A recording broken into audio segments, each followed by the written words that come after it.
अस्सलाम वालेकुम। शहनाज़ के किचन में खुशामदीद। आज मैं आपको बहुत ही मज़े का साबूदाने का शरबत बनाना सिखा रही हूँ, जो रमज़ान स्पेशल है। साबूदाना बहुत फ़ायदेमंद होता है, आप ज़रूर ट्राई करिएगा और पूरी रेसिपी देखिएगा। और चले अब चलते हैं रेसिपी की तरफ। जेली बनाने के लिए मैंने 1.5 कप पानी लिया है और 1 पैकेट मैंने जेली ली है।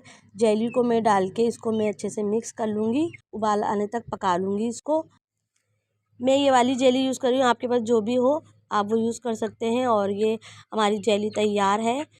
जेली को मैं प्याली में निकाल लूँगी और इसको आधे घंटे के लिए फ्रिज में रख दूँगी। साबूदाना बनाने के लिए मैंने 3 गिलास पानी लिया है और इसको मैं उबाल लूँगी। पानी में उबाल आ जाएगा तो ये मैंने आधा कप साबूदाना लिया है और साबूदाने को मैं इसमें डाल के पका लूँगी। साबूदाने को मैं 15 मिनट के लिए पकाने के लिए रख दूँगी, जब तक ये ट्रांसपेरेंट ना हो जाए। 15 मिनट हो चुके हैं, साबूदाना हमारा पक चुका है। अब मैं इसको स्ट्रेनर में निकाल लूँगी और इसमें 2-3 दफ़ा ठंडा पानी डालूँगी ताकि इसका पानी अच्छे से निकल जाए।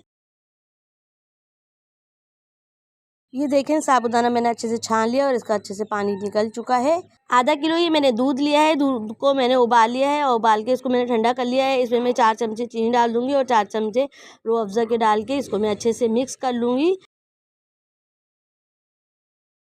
अब मैं इसमें साबूदाना डाल दूँगी। साबूदाना तो वैसे भी बहुत फ़ायदेमंद होता है, इसकी तासीर ठंडी होती है। अगर ये साबूदाना का शरबत आप रोज़े में पिएंगे तो आपको एनर्जी मिलेगी, तो आप ज़रूर ट्राई करिएगा ये शरबत बना के। जेली को आधा घंटा हो चुका है और जेली अच्छे से जम चुकी है। अब मैं इसको छोटे छोटे पीस में काट लूँगी और मैं जेली शरबत में डाल के इसको मिक्स कर लूँगी।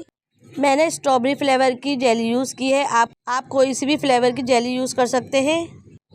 2 चमचे मैंने तुक मलंगे के डाले हैं, ये भी ठंडा होता है, ये भी फ़ायदेमंद होता है। और ऊपर से मैंने इसमें थोड़े से पिस्ते डाले हैं और इसको आधे घंटे के लिए मैं फ्रिज में ठंडा करने के लिए रख दूँगी। और अगर आपको जल्दी बनाना है तो आप इसमें बर्फ़ डाल सकते हैं। साबूदाने की शरबत की मेरी रेसिपी तैयार है। अगर आपको मेरी रेसिपी पसंद आती है तो लाइक कीजिएगा, शेयर कीजिएगा, नए हैं तो सब्सक्राइब कीजिएगा, बेल आइकन के बटन को लाजमी प्रेस करिएगा, जिससे मेरी हर आने वाली वीडियो आपको पहले मिल सकेगी।